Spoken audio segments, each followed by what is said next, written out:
Hello and welcome to Instant Transmission, a podcast where we discuss everything Dragon Ball and why you are probably not the main character of whatever story you're in. Tonight, we'll be delicately dissecting Dragon Ball episodes 123 through 132 as we float our way through the Heavenly Training Arc. No weights required for this training session as Mr. Popo wants your full attention. I'm your host, Dayton, and once again, I'm joined by my co-host, Todd. Hi. And with the evil King Piccolo finally defeated, the world is ravaged from his terrible rule, and many of our heroes lay dead. Goku, with the help of Yajirobe, heads out to reunite with Master Korin for some much needed guidance. Was there anything else you wanted to add before we got things started, Todd? No, I think we can just dive right into this arc. All right. Well, that's going to bring us to episode 123, which is the secret of the power pole. I'm not saying its actual pronunciation. And this episode begins with Yamcha, Bulma, and Launch creeping onto what they think is still a hot battle site, but are relieved to find an exhausted Tien coming to greet them. And you can kind of see the relief on their faces when they can see that the battle's finally over. Yeah, this picks up immediately after the previous arc with King Piccolo just being defeated, and Tien has just kind of seen Goku on his way, so the rest of the gang is getting there a little bit late. And Tien kind of fills them in as to what happened, but Goku is already on his way with Yajirobe to see Korin and mend some of his wounds. Yeah, and this is kind of before people wake up and realize that the battle's over, and we kind of get to see this brief moment where a flood of people come racing onto the site to figure out who was the person that beat King Piccolo. And Bulma actually lets the beans spill that it was Goku who did it. And I thought that was really interesting considering I never really see Goku get credit for anything. Yeah, and even in this scenario, it's funny because as the people of this city are celebrating and they're trying to find like, hey, who beat Piccolo? Goku's already gone. Like Bulma gave his name, but they don't have the person there to see who actually resolved this problem. Yeah, Goku's speeding away in a car while there's this big celebration kind of happening in his honor. It's pretty, I don't know, ironic. Yeah, it's kind of funny to me, but we see Yajirobe and Goku basically make it to Korin without any real issue. Um and Goku wants some additional training, but first he needs some healing, and that requires some sensu beans. Yes, the legendary Sensu Bean, and it takes only a few seconds before Goku's pretty much back up and in fighting form. And I did find it funny that Goku, when he arrives at Korin's place and the sad shape that he was in, Korin's like, "Don't worry, Goku, I'll fix you up. I'll make you just fine." And Goku's like, "What? No, I wasn't coming here to ask for that. I was coming here to ask if you could train me." Yeah, who cares if I'm half dead? It's like it's a good time to train. Yeah, Uh, apparently. but yeah, Another Go ahead. this is also the point where Korn kind of uh begins making some pretty big reveals, including the confirmation of the destruction of Shenron. And that's kind of a big deal because the eternal dragon is eternal no more. And so all of Goku's friends, yeah, they're not coming back. Master Roshi's gone, Krillin's gone, Chaosu's gone. So all of these people that we've gotten used to, there's at least right now, there's no real way to bring them back. Yeah, and we see that Balma and the gang do have the Dragon Balls, or at least what is now just 7 stone balls. They're keeping them at Master Roshi's house. But Korin reveals that there might be another way to resurrect Goku's fallen comrades, and starts to let some details slip about the power pole and the mysterious Kami. Yeah, he mentions to Goku that if he wants to save his friends, he's going to have to meet the creator of the Dragon Balls, and his name is Kami. And the only way for Goku to reach Kami is to use the power pole to reach Kami high above Korin's tower. And we also find out that this is actually why the power pole was invented. I had no idea. See, I really like this detail, and I think you and I, Dayton, have both kind of talked as we've gone through Dragon Ball about the kind of like magical, mystical feeling that the world has prior to Dragon Ball Z.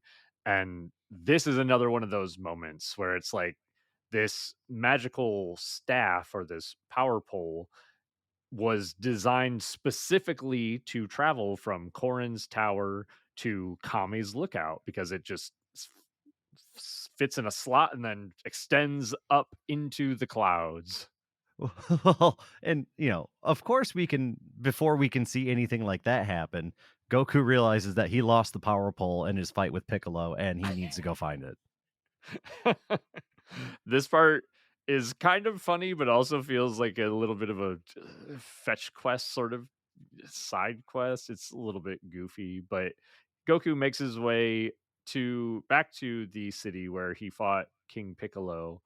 And this is actually the one moment where the citizens of the city get to see their savior, but Goku has no time for their celebration. He's just looking for his power pole. Yeah, he's basically blowing them off when they mob around him, he crawls out like through the mob like under like between their legs and stuff like that. Goku has no interest in them, but we do get the next step of Goku's search where he actually goes to Baba to help him find where his power pole is because he can't find it at the battle site. And well, from here, Baba tells him that it's at Kame House, and so he goes to Kame House, where he finds pretty much the entire gang there. And it's this, I don't know, it's supposed to be, I think, this big reuniting scene, but it turns into Goku showing up only looking for the power pole and kind of, I guess, finding it as like it was being used as a broom or something like that. Yeah. I mean, this part of me feels like, this is kind of unnecessary. This is like padding and filling time. But it also feels like an appropriate Dragon Ball gag, like this mystical, magical item, this powerful power pole that Goku's been carrying around with him gets turned into a broom handle. It is pretty funny. It is pretty Dragon Ball. Well, uh Goku grabs the power pole and then kind of briefly spills all the beans about how he's training with Korn and he's gonna go up and he's gonna meet Kame and he might be able to bring all everybody back and then just runs out the door. And so everyone gives this like brief, like 3 sentence overview of everything that Goku's working on, and then he leaves.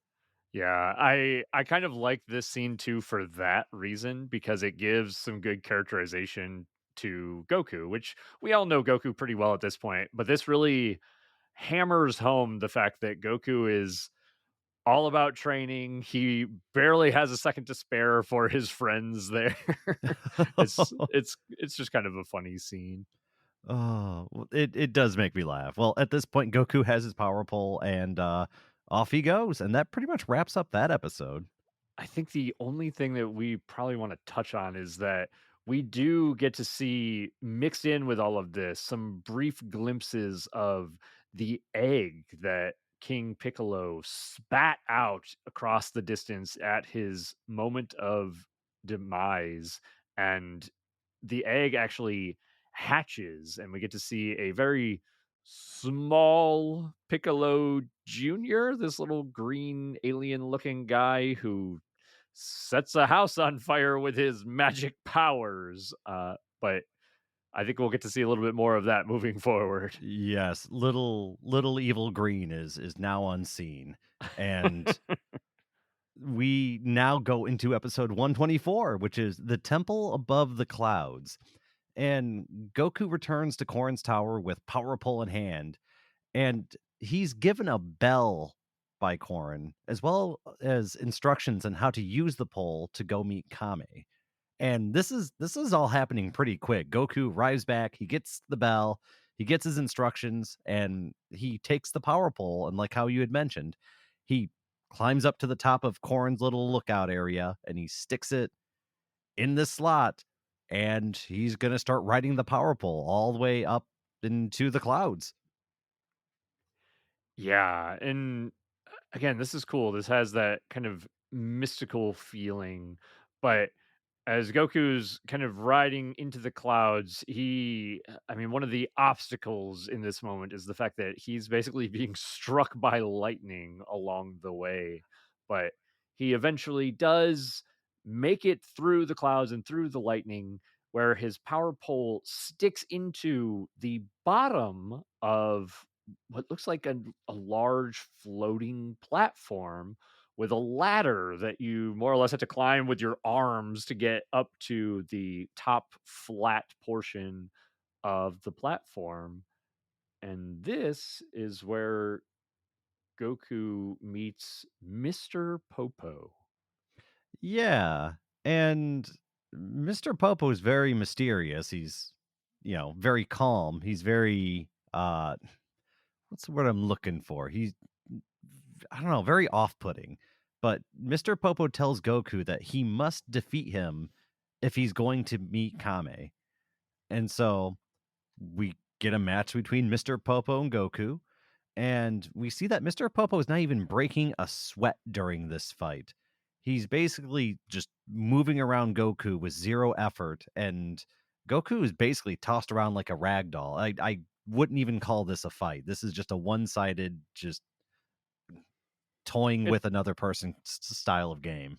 Oh yeah, this is a I mean this is a it's not even really a beatdown. I think you said it appropriately where Mr. Popo is just toying with Goku. Like it's clear that Mr. Popo could beat up Goku with ease, but it's not the goal here.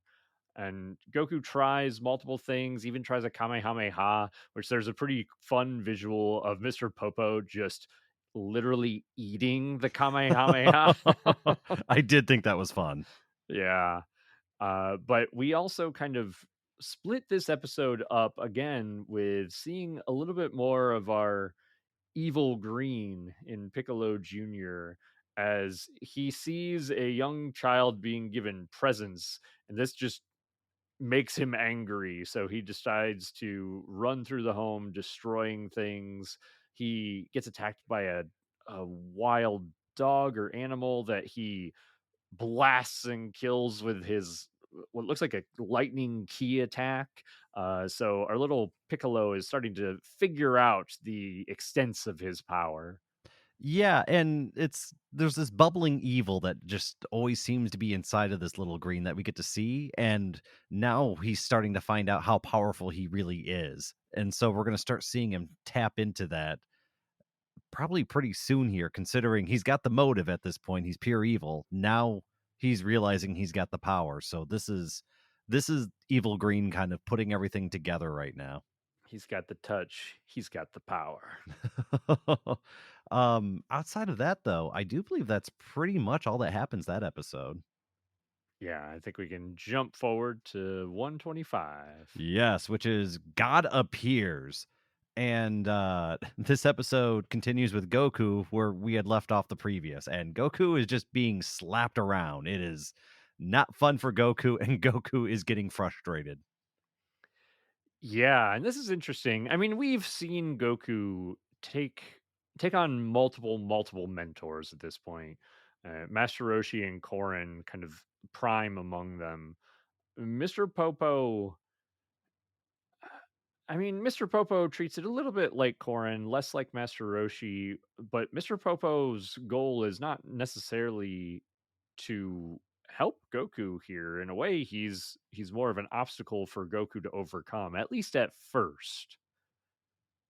And we see Yeah. Goku kind of And Mr. Popo mentions that no matter how strong he gets, there will always be somebody out there that's stronger than him. It's kind of this I don't know, it's less of a physical training and more of a, I guess, a mental challenge that Mr. Popo seems to be presenting for Goku. He's always kind of poking and prodding his technique, his thoughts, his movements throughout this whoop down. Yeah, definitely. And so, I think over time, Popo's kind of he wants to teach Goku something. We do also get to see the rest of the, I guess, the Z fighters or the gang begin some training of their own between Tien, Krillin, or sorry, just Tien and Yamcha at this point. Um, but Popo is continuing to tell Goku certain things like you need to kind of clear your mind. And Goku's just struggling here. And we also get to see a little bit of Piccolo Jr. as well, in a little almost like a Star Wars reminiscent scene of two guys on speeder bikes going through the woods, which is kind of fun. Oh, yeah, and I have a note here that the voice acting for Piccolo Jr. is, it is oof, woof. It is not one of the best. It's definitely interesting. I I actually laughed out loud when I heard it. It's I mean, if you're gonna be out there with the voice acting, just be way out there, but put a smile on my face. It definitely does that. It's pretty extreme. I mean, they go with kind of like a, I don't know, like a nasally, squeaky sort of voice for this like little alien kid. Yeah, it's really not good. It's nasally squeaky and, like, really harsh at the same time. There's if you wanna pick, like, every undesirable element in a voice and stick it into one thing, then I think this voice would pretty much match that. Yeah, more or less. There is an element to the training with Mr. Popo here where he's telling Goku to minimize his movements. And they actually do what a really cool cut to Master Roshi teaching Krillin and Goku, where they're standing on these slender rock pillars, and they each have a vase of water on their heads. And Master Roshi is moving around effortlessly without disturbing the water on his head. But Krillin and Goku are not doing as well. Goku going so far as to just spill the entire thing on top of his head. But I love getting to see this scene. This is one of the elements of training that is just really fun, and we haven't seen this one yet. So I thought this was really cool. Yeah, and they come up with good reason for it too, right? Mr. Popo tells Goku that because of the thin air so high up on the lookout, that energy is precious and that Goku needs to be more efficient with his movements. And that's the whole point of this kind of efficient movement, the balancing of the water. It's supposed to be getting your whole body kind of in line and not wasting any movement.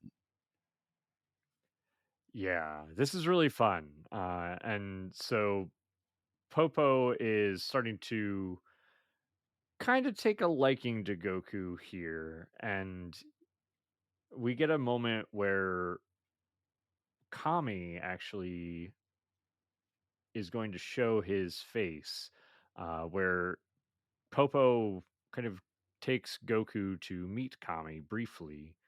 And as soon as Kami shows his face, those of us who have watched Dragon Ball or Dragon Ball Z, we know the kind of green skin, the antenna, the I mean, the basically exact likeness to King Piccolo. And that's exactly what Goku thinks. He sees Kami and he says, "You're King Piccolo," and he immediately goes on the offensive to attack him. Yeah, and it's with the spitting image of King Piccolo in front of him, Goku loses his mind and goes on the attack. And when you think about all the experiences that Goku just went through with King Piccolo, it makes a lot of sense. King Piccolo killed so many of Goku's friends and killed so many people. This response is justified, and I am glad that Goku lost control. This is the exact moment I would expect something like this to happen. Yeah, I actually liked this a lot too. And it's especially if you have no knowledge of what happens moving forward with this is actually a really cool reveal because this is, I mean, Kami literally means God. And so this is the god of Earth, or the guardian of Earth, and he looks exactly like Demon King Piccolo, the creature who just tried to take over the Earth. So this is a pretty cool dynamic, a pretty cool contrast between these two characters. Yeah, and Goku is eventually grabbed and calmed down before, a battle can take place. And it's explained that Kame and Piccolo were once the same being. And Kame, when he was going to become the Earth's guardian, the arrogance and pride stood in the way of him becoming uh Earth's guardian. It was deep inside of him, and so he wasn't permitted to become Earth's guardian. And so what he did is he decided to meditate and separate those flaws from himself. But in doing so, he created another being that was forged completely of those traits, which became Piccolo. Yeah. So the previous guardian of the Earth more or less wouldn't let Kami do it, but by expelling all of the evil from himself, the now good Kami was allowed to become the guardian, but this evil Piccolo was left to ravage the earth. So, a little bit of a downside there. That's a whoopsie. And yeah, I don't know. I love it's such an old school style of storytelling, and I don't know.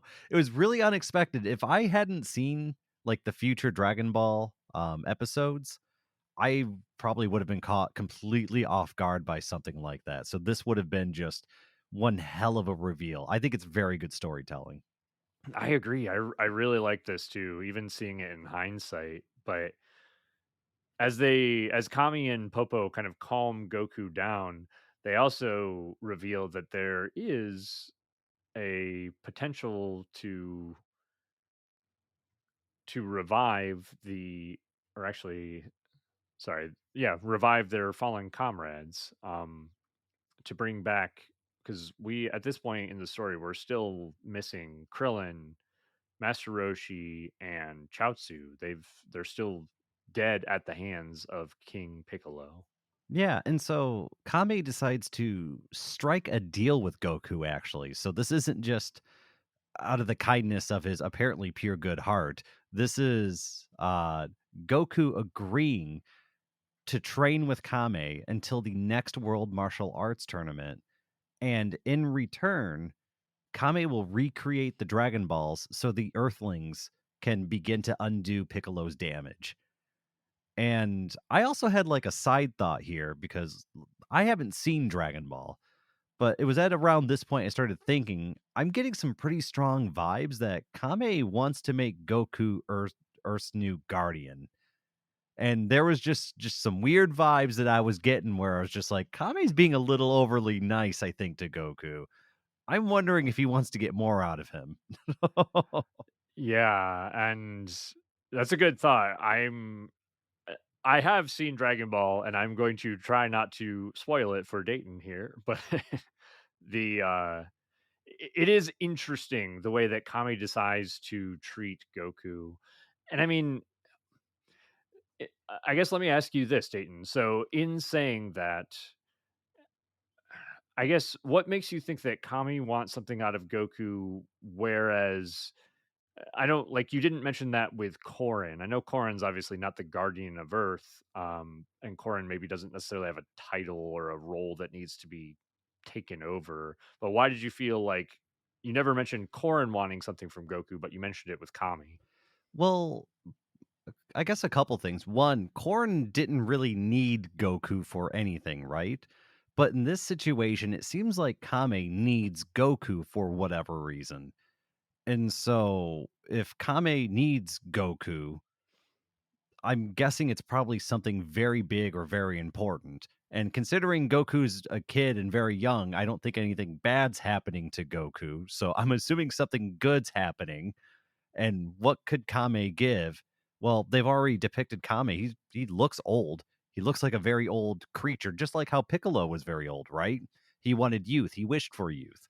And so just kind of the way that these shows go, I just imagine it being, like, all right, you're very young, you're very good hearted. I'm going to train you. And then, like, when I'm done here, I'm passing the mantle off to you.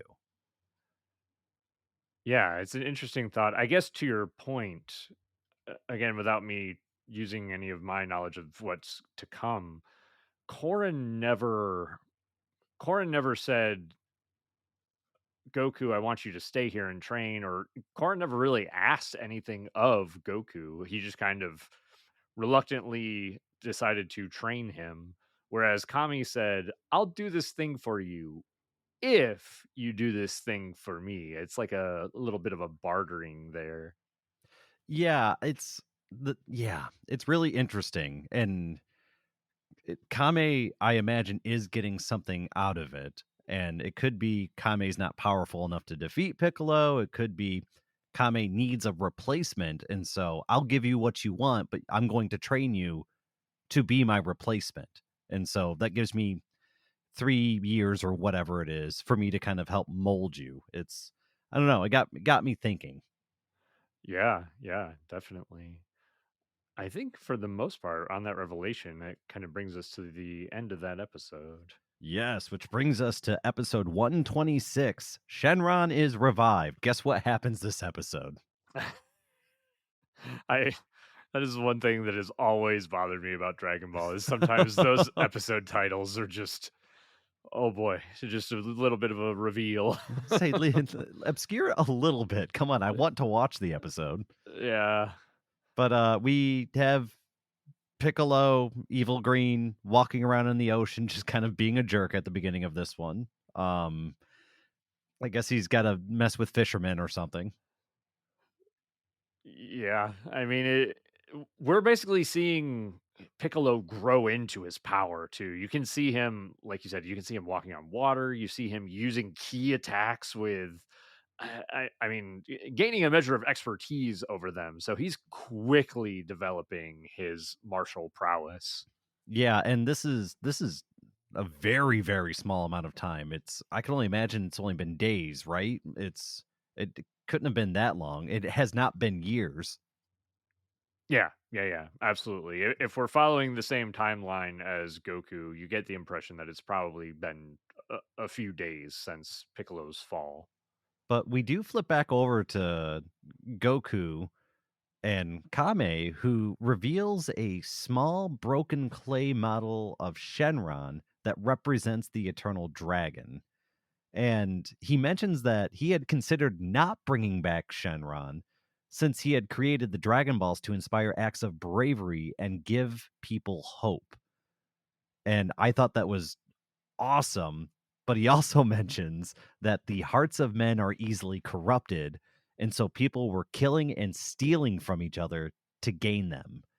And Kame decided to change his mind after witnessing Goku's heroism and pure heart. This is cool. This is, like you said, this is good storytelling here. And I like that they give a reason for why the Dragon Balls exist. And then they also give, or Kami has a reason for not wanting to bring them back, which I wish that they would do more. Um, but yeah, and because of Goku, Goku is the prime reason that the Dragon Balls are going to be brought back, and then as a result, he can bring his friends back from the dead. Yeah, and it once again, just going back to that, Dragon Ball is just this big mystical world with all sorts of mystery and magic behind it. It's yeah, all right, well, here's why the Dragon Balls were created. Here's what they were supposed to do and inspire. And, you know, Kame's pretty much God. He was going to take them away. He was going to make sure that the Dragon Balls weren't a thing anymore. And it's interesting the idea of having that magic just suddenly ripped away from your universe, right? Like how it changes the rules. I know we've talked about this, how it would be a positive, but at this point in Dragon Ball, what the world would be like without that big quest driving everything forward. Yeah, absolutely. And you know what? I just thought about something that I want to touch on briefly.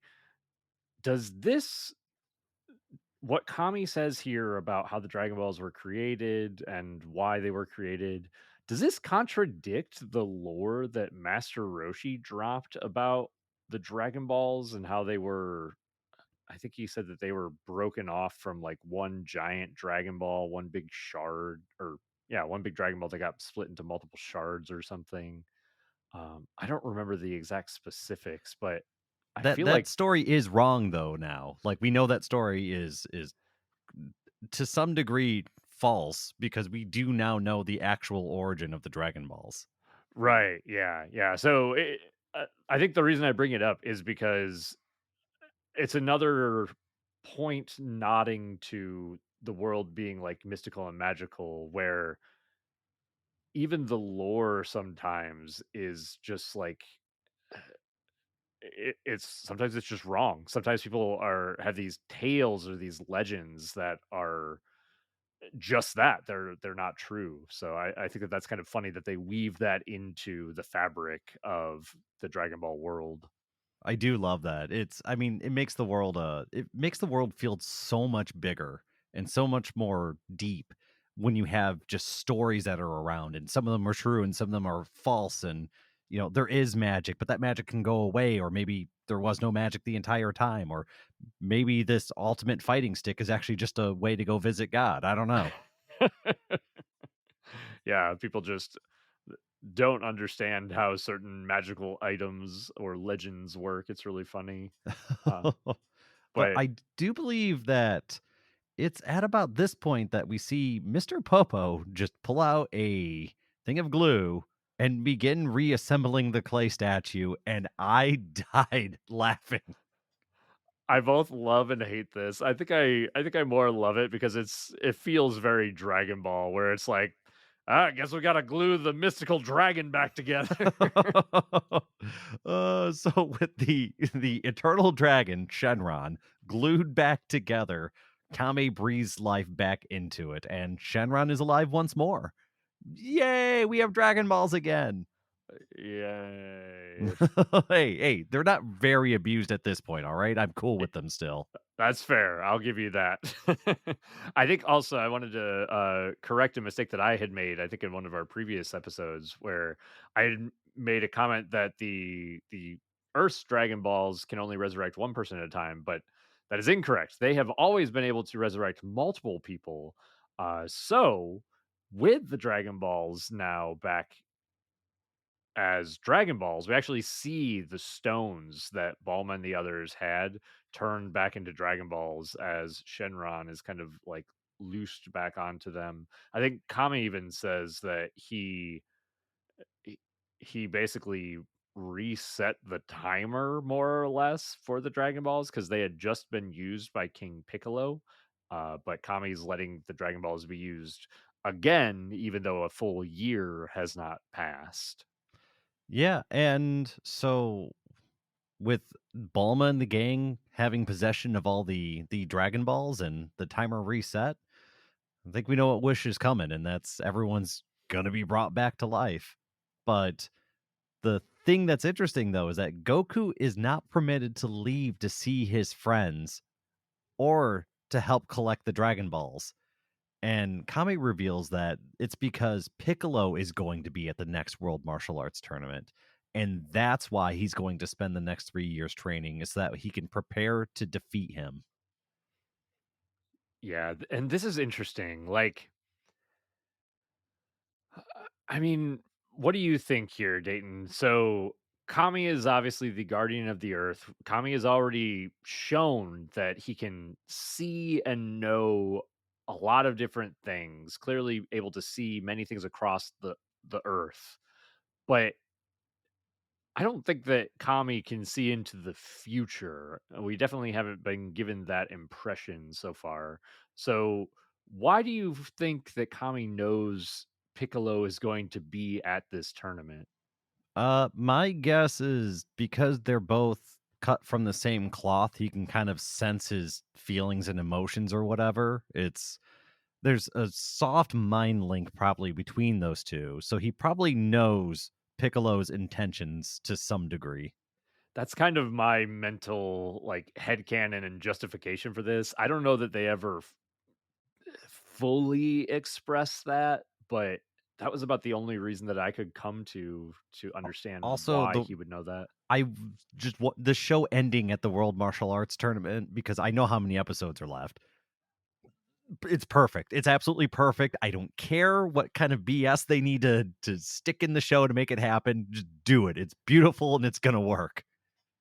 Yeah, no, I very much agree. And this, I mean, as we get to see all of this come to fruition with the Dragon Balls, with Shenron getting resurrected to in order to resurrect our other Z fighters.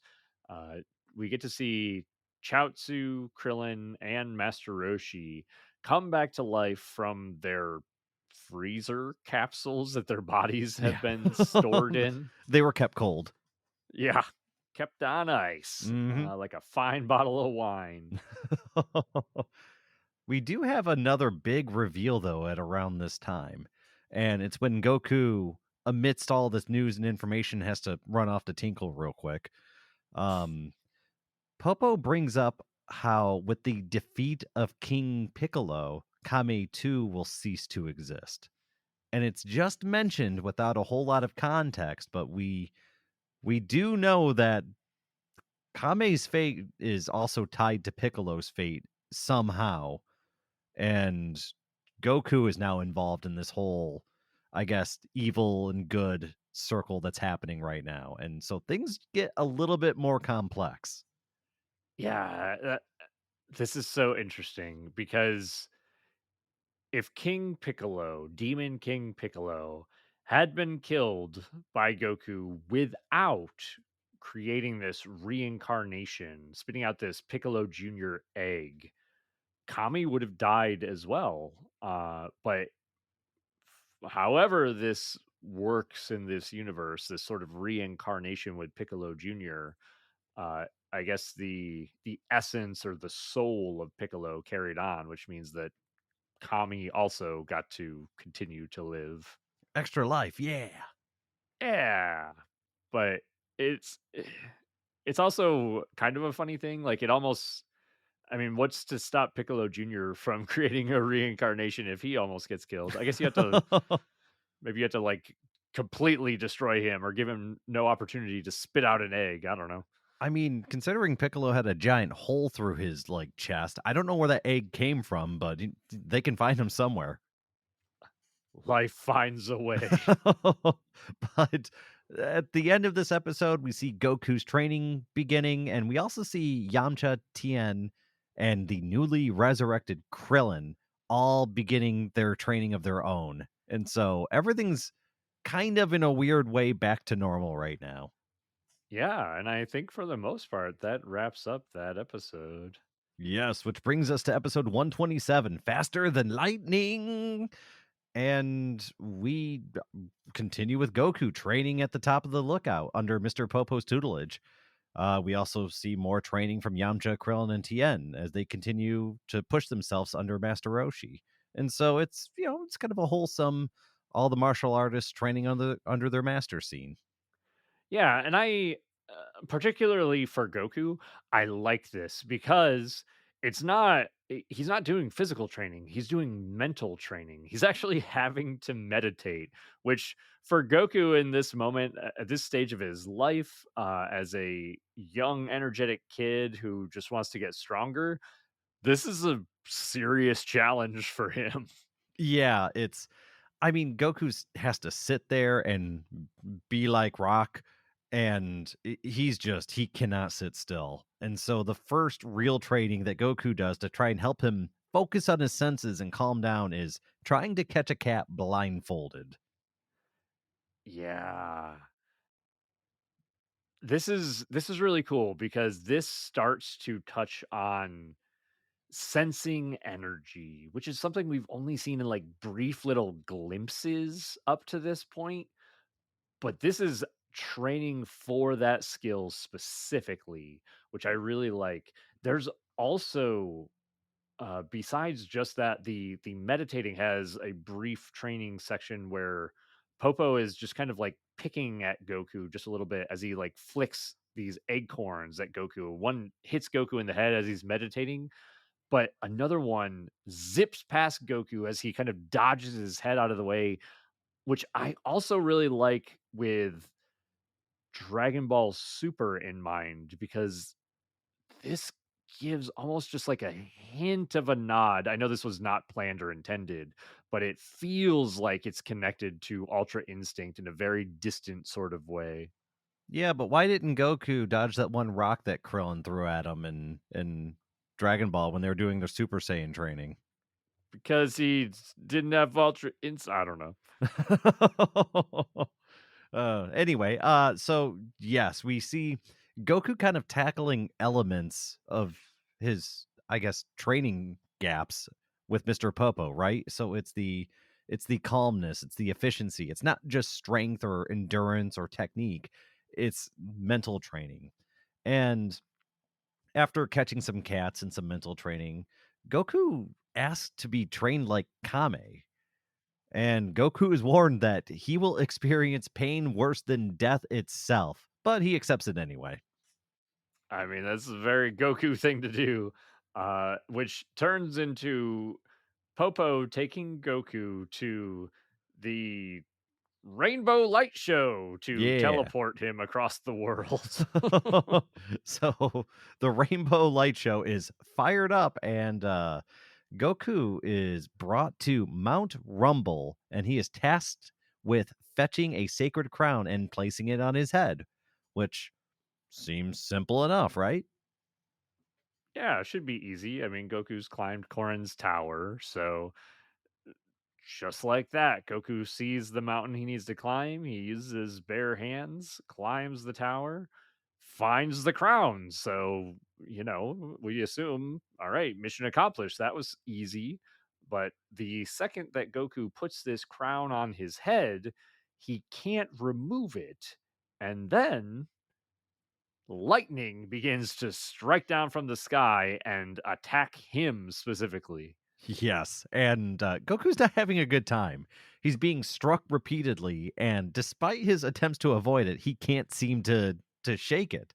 And eventually, he's struck down from the top of the mountain, and Goku is washed away in a small river where some young girl finds him unconscious. Yeah, and this girl, similar to the Suno, Snow, whatever you want to call her, Yeah, situation, he gets taken back to the young girl's house where her family kind of takes care of Goku.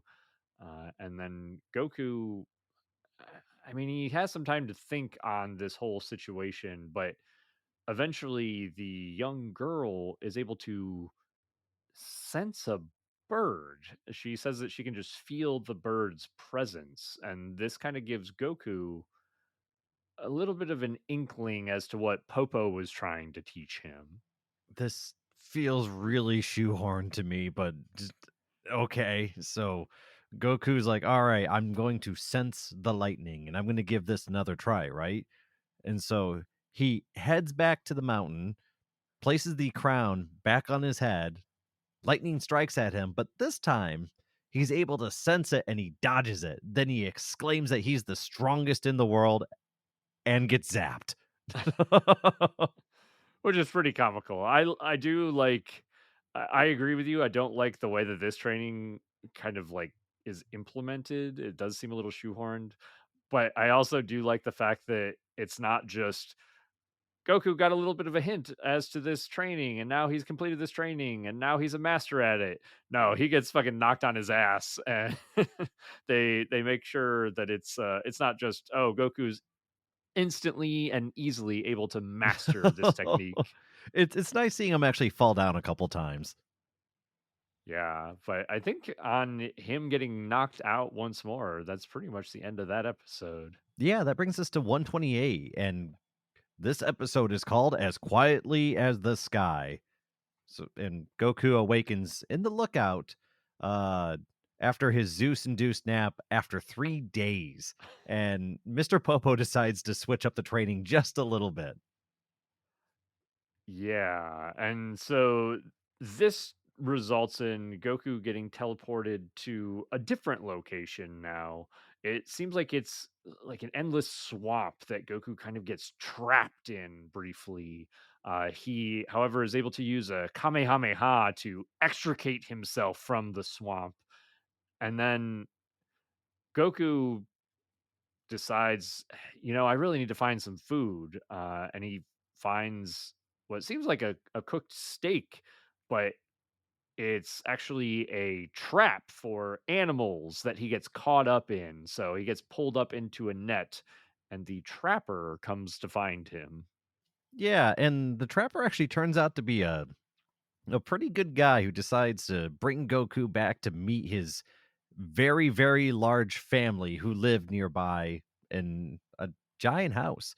And so Goku agrees to go back with them, and he's introduced to what, like 10 other kids that live in that house?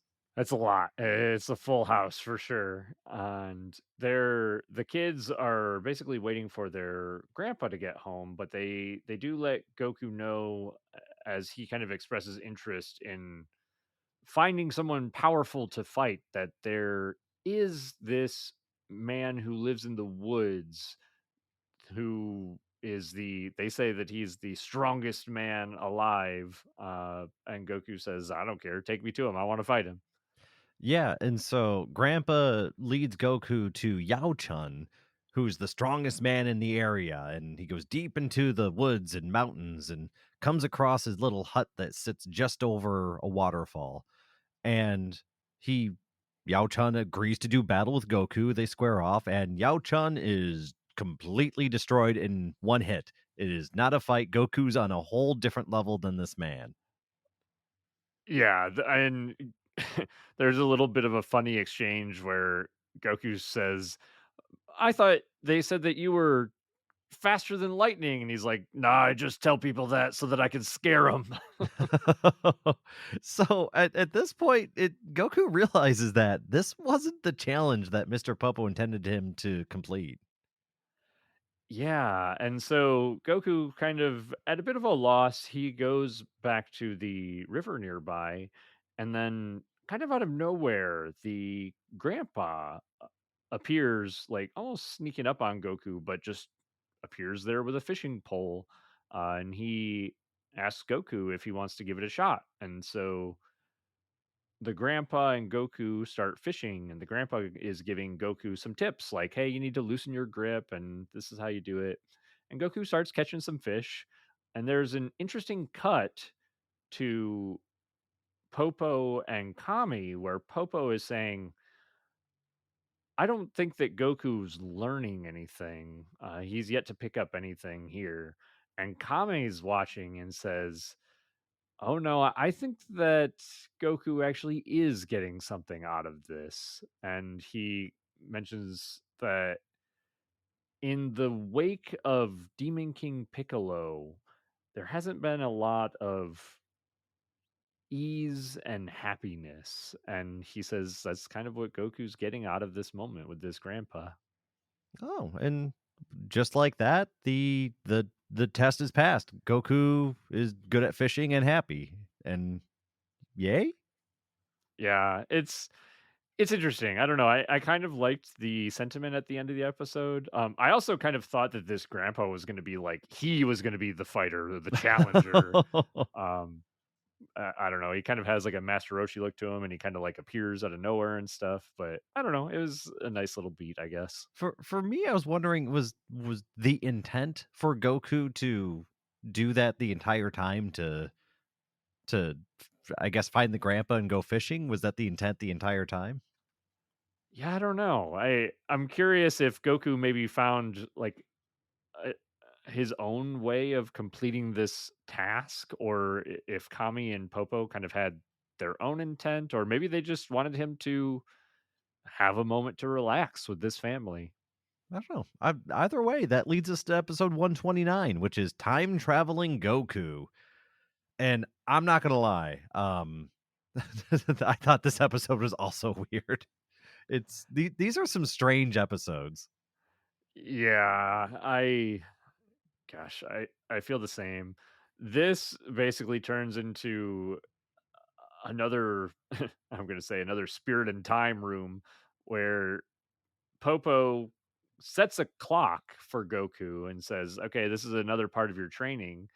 And he sends him presumably back in time, or maybe into like a fake time travel where he gets to meet a young Master Roshi.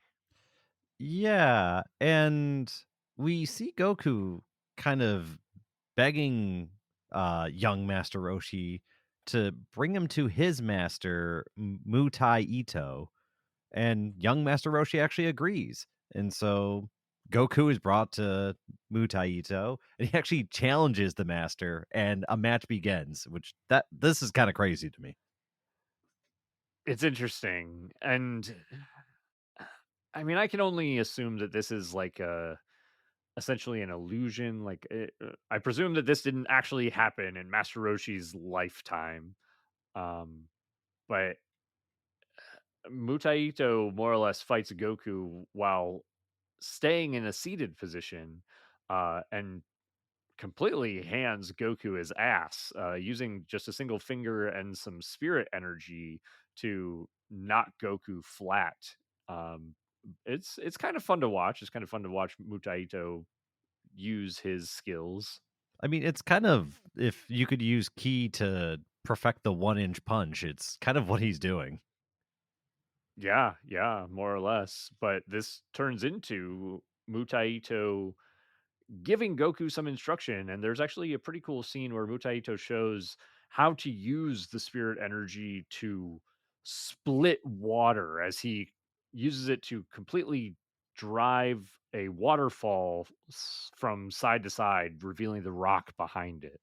Yeah, and it's this is such a foundational, I guess, moment for Goku because this is the beginning of spiritual power or ki, you could say, and this is the beginning of that training, right? So this is going to have such long and profound effects going forward as far as Dragon Ball is concerned. Yeah, that's a really good point. Up to this point, the only way that Goku has really used ki is through the Kamehameha. I I mean, can you think of any other way that he's used it? I can't think of any other way. I feel like there might be something, but I can't think of anything right now off the top of my head. I do know the one interesting thing I remember is after he drank the super holy water or whatever, he was able to sense Piccolo's like energy.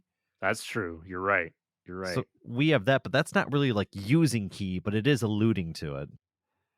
It's maybe like an underlying skill of understanding key control. And it's kind of what Goku's been training with Popo to do to better understand how to sense people's energy. Yeah, but after this training, we get basically some love storyline with young Master Roshi, Master Crane, and they have a crush on a woman named Fan Fan, who's part of their school, I think it seems like. And Master Crane decides to abduct Fan Fan, and uh yeah, and so Goku and young Master Roshi have to go save Fan Fan, and they show up and they I don't set the field on fire, and Fan Fan's gonna get burned up, and yeah, Goku has to use his spiritual energy to part the flames and save Fan Fan, and then Master Mutaito shows up and the day is saved. Yeah, this is like Dayton said, we're kind of rushing through this episode because it's goofy. The spirit control is neat, and that's about the one good takeaway from this episode. Yeah, it's also like it's like you said, I think it's an illusion or something. It's not actual time traveling. The only real relevance is what Goku learns from this episode. All the other story aspects aren't terribly important. Right, exactly. It's not gonna have an impact on the story going forward. We do from there go into episode 130, which is Goku's opponent is Goku, and this one I don't mind because it leans into that mystical, magical nature of Dragon Ball just a little bit more. Did we need a whole episode on it? Probably not, but it is pretty fun. Yeah, I'll give you that. I mean, the general gist of this episode is Goku wanting a training partner, and so Popo, using a doll and Goku's hair, creates a copy of Goku to fight Goku.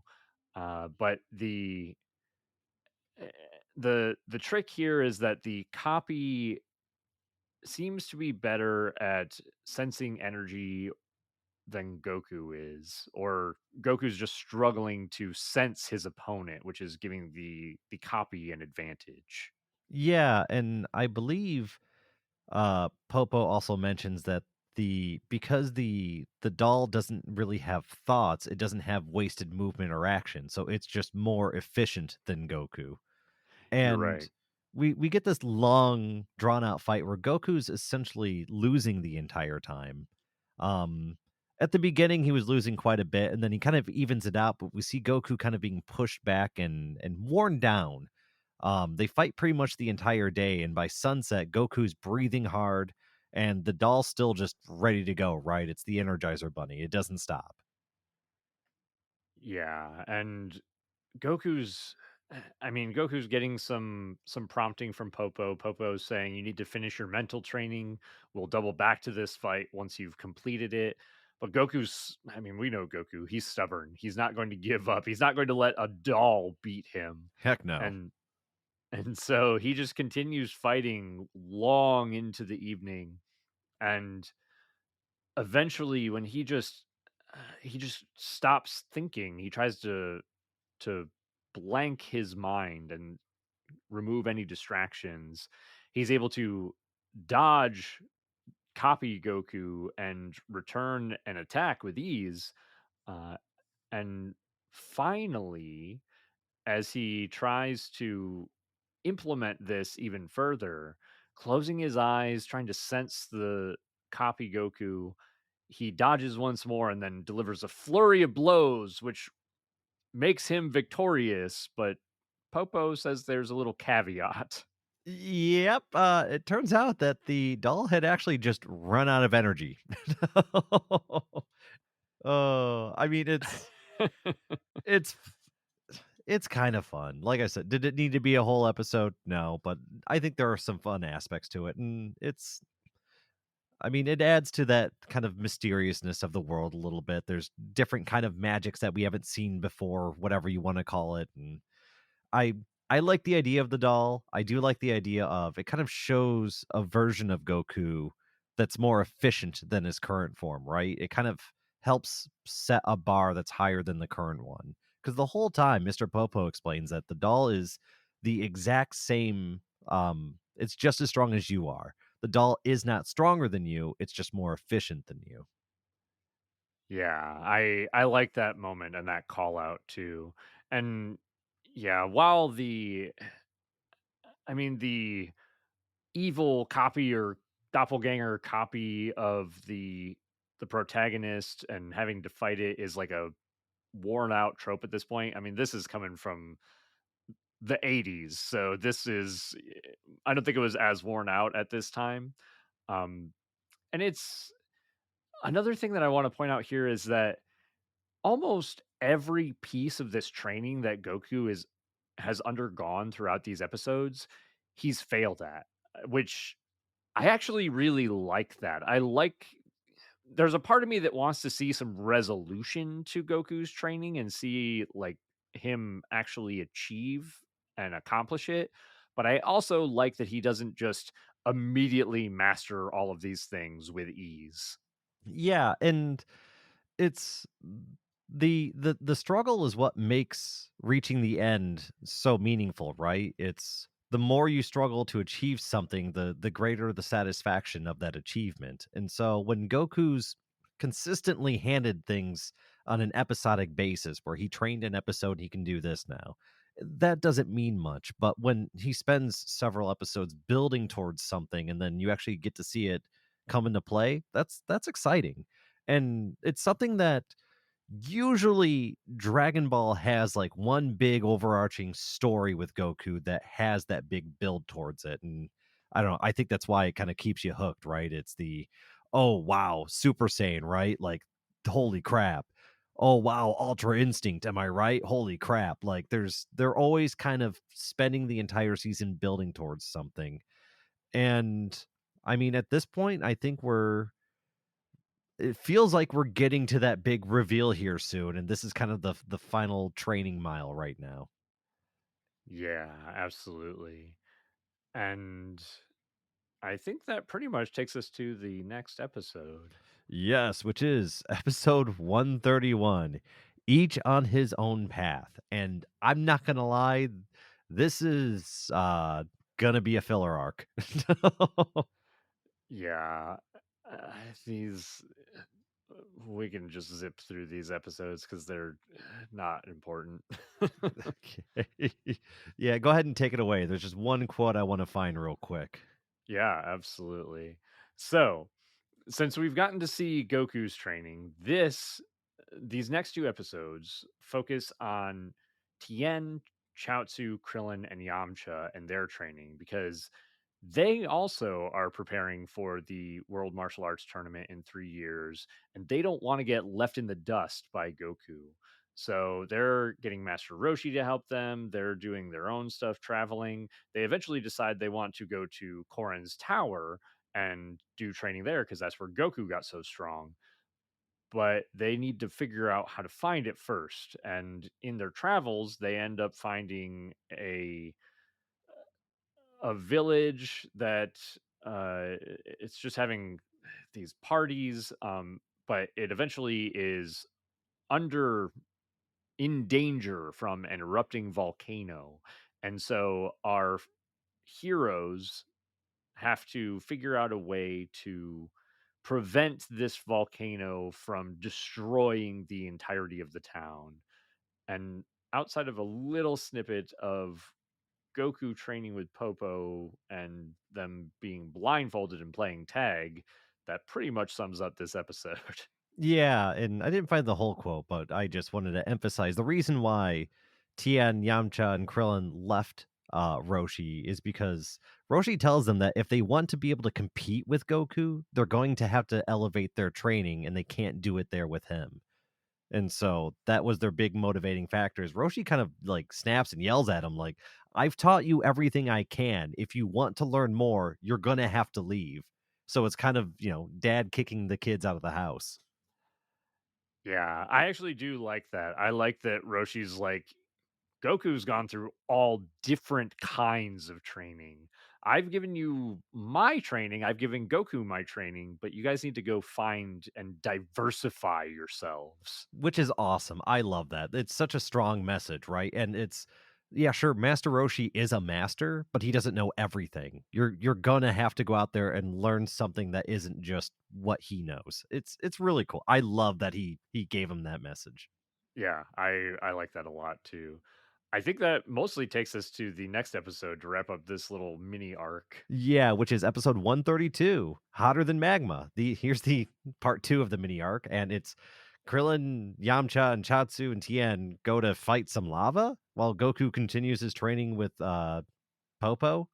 And it's with Goku, it's mostly just driving home the idea of sensing and not just seeing, right? Like that's this episode and the previous episode, it's just learn to see without your eyes. It's sense energy. And they're just going through just little snippets of training with it that were just kind of spoon fed. Um, but yeah, we find out that key blasts don't defeat lava. Crazy. And so our four side heroes decide to split up to save the day, each doing their own thing. Krillin moves some rocks. Tien digs a hole, and Yamcha is trying to redirect a waterfall towards the lava. Which one of these plans do you think works? Uh, See. Yes, yes, yes, yes. Uh, so yeah, the waterfall's redirected and the day is saved. But the mountain ain't done, and now our heroes need to cross their key beams to defeat the mountain. It's it's a ridiculous story arc. Like, the hilarious thing, and I'm kind of, like, scrubbing through this episode right now, some of the animation for this episode is really good. Like, they put way too much time animating the characters in this episode that has no consequence whatsoever. It's it feels like they cared about this episode, like, "Yeah, we're gonna give these side characters their big moment," but it's really not a big moment. It's just I don't it's so side questy that it's kind of disgusting. Yeah, it's painful. These are some of my least favorite episodes. But the good thing is that is the last episode in the heavenly training arc. This kind of wraps up. This is more or less like a whole training montage covering. I mean, it seems like it's a short period of time, but it's mostly supposed to give us a taste of what happens in the 3 years between the defeat of King Piccolo and the 23rd World Martial Arts Tournament.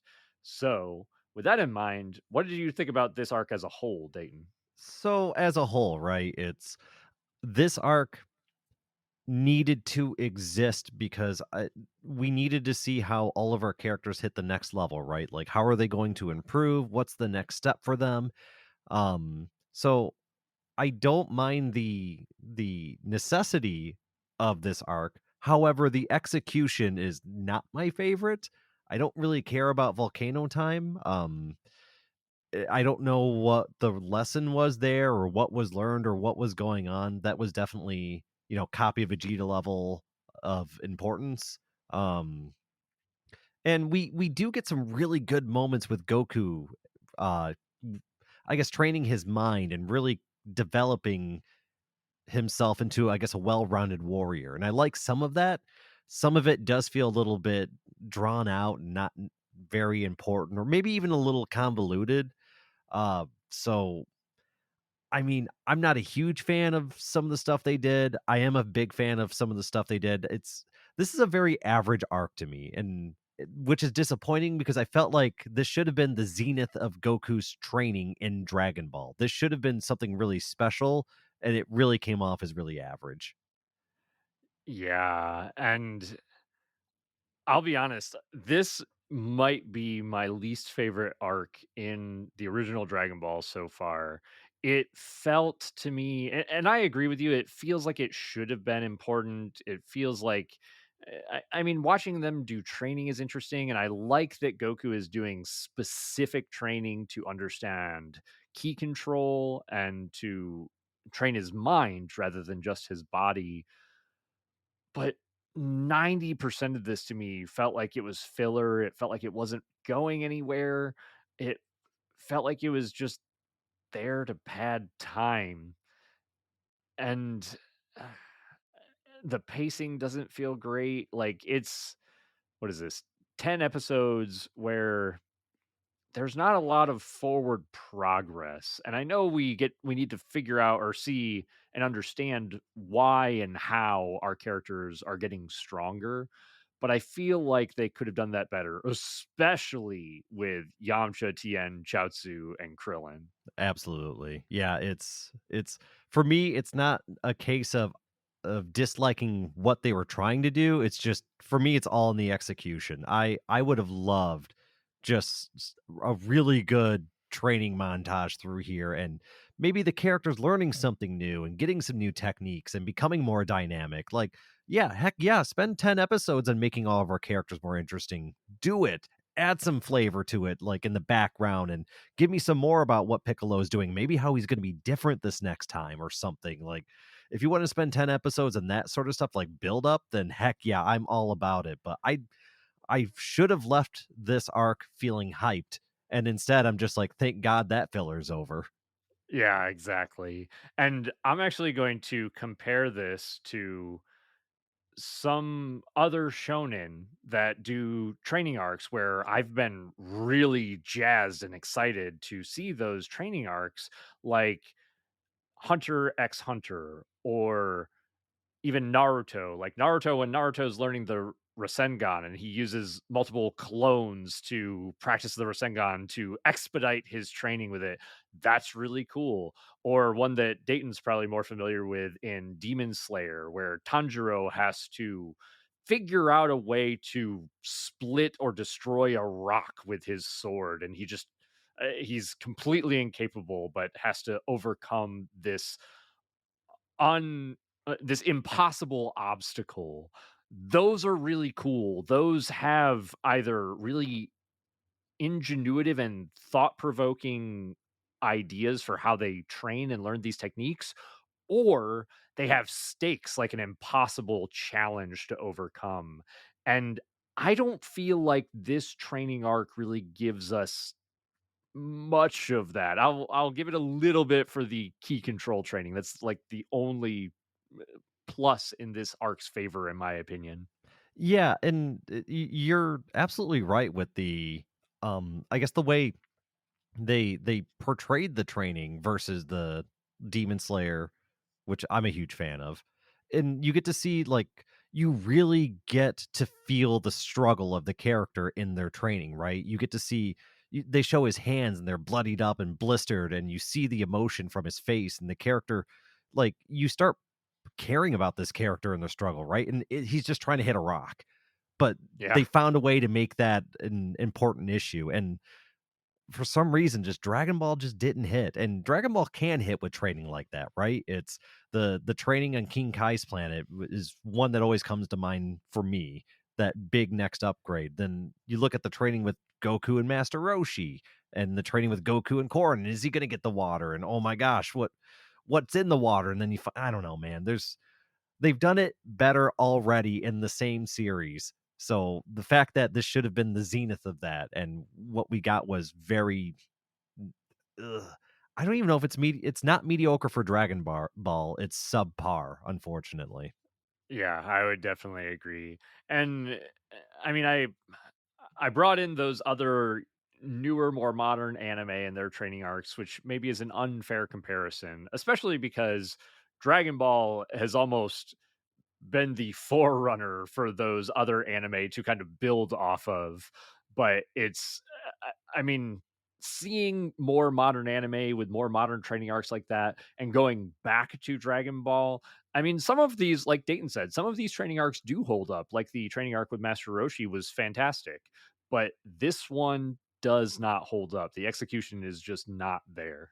And that's not to say that I was offended by this arc or anything like that. It's just, for me personally, I had very high expectations for this arc, especially since we're going to meet Kame, right? Like, we're going to meet God basically, and we get this kind of subpar training arc with Mr. Popo. All right. And you bring up another good point that I wanted to touch on too, in that we do meet Kami, and we kind of, I mean, this arc is literally called the Heavenly Training Arc, but there's never any true training with Kami. There's never any real training with the god of Earth himself, which I thought was it was just a true disappointment for me too. I have no problem if I have to train with Popo and then, work my way up to Kami. Like that, I'm fine with Exactly. that. But are we not getting it? Like, are we getting no one-on-one with Kami? Like, is it done now? Like, does Goku just are we gonna fast forward 3 years now and then what's gonna happen next? I mean, I don't know. I'm confused. I need some answers here. I need to watch more Dragon Ball. Absolutely. And yeah, I mean, we will definitely get some more answers as we move into the next arc. But yeah, I was a little bit this one kind of fell flat for me. Now with that in mind, we're coming up to the tail end of Dragon Ball here. We're probably going to have two more podcast episodes that cover the rest of Dragon Ball, and that's going to be the Piccolo Junior arc or the 23rd World Martial Arts Tournament, uh, and during the well, we won't spoil the final arc, but this might be the most hype or maybe even my favorite and probably a lot of people's favorite arc coming up. So while I was a little bit disappointed with this training arc, I'm super pumped to get into the next one. It sounds like we're on a real roller coaster of of arcs right now. Yeah, yeah, definitely. I I mean that's mostly all I had to say about that one. Did you have anything else to say about this arc, Dayton? No, let's get on the hype train, baby. I'm looking forward to the next one. Hell yeah. All right. Well, with that in mind, that's it for this episode of Instant Transmission, where we discuss everything Dragon Ball. This has been your host, Todd. And Dayton. Be sure to join us next time as Goku gains enough height to match his increase in power in the Piccolo Jr. arc. Oh, he's growing. Heck yeah. Hell yeah. Goku and the gang have finished their 3-year training montage, and it's time to put those new skills to the test in the 23rd World Martial Arts Tournament. Oh, I'm so excited. Big Goku, big tournament. Oh, yeah. Who's going to come out on top in this ruthless competition? What does Piccolo want with the tournament? Are old men with mustaches world class martial artists, every one of them? Find out next time. And to all our fellow Dragon Ball fans, stay safe out there and remember to keep rocking the dragon.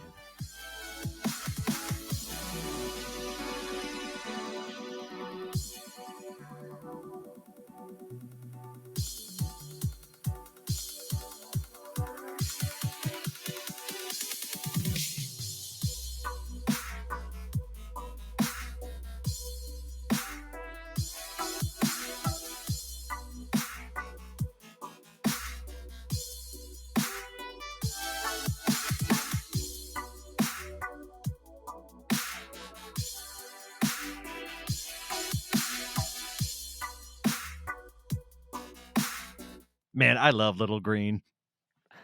Little evil green. Little Green.